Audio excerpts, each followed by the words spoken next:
तर पुढची बातमी आहे मुंबई क्रिकेट असोसिएशनकडनं बहुप्रतीक्षित T20 मुंबई लीगच्या चौथ्या पर्वाची घोषणा करण्यात आली। या स्पर्धेत एकूण 8 संघ सहभागी होणार आहेत। या स्पर्धेतील चौथ्या पर्वाच्या घोषणेच्या वेळी टीम इंडियाचा अनुभवी फलंदाज आणि माजी कर्णधार रोहित शर्मा, एमसी अध्यक्ष अजिंक्य नाईक, उपाध्यक्ष जितेंद्र आव्हाड आणि आशिष शेलार हे सर्वजण उपस्थित होते। क्रिकेट असोसिएशनचे अध्यक्ष अजिंक्य नाईक आपल्यासोबत आहेत। आपण त्यांच्याशी बातचीत करणार आहोत। T20 मुंबई लीग जशी IPL आपण ऑर्गनाइज करतो, जसं T20 इंटरनॅशनल गेम्स आम्ही वानखेडेला होस्ट केले होते, त्याच धर्तीवर आम्ही T20 मुंबईला 4 वर्ष आम्ही करत आहोत।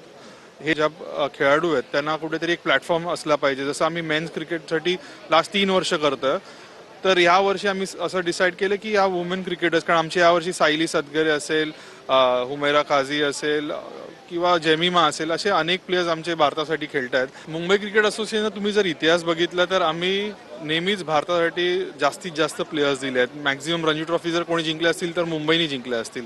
आणि काहीतरी वेगळं कसं करता येईल, टुर्नामेंट स्ट्रक्चर असेल किंवा आता हे जे लीग फॉर्मॅट आलं म्हणजे काळाप्रमाणे जगलं पाहिजे, म्हणून आम्ही T20 मुंबई लीग सुरू केली।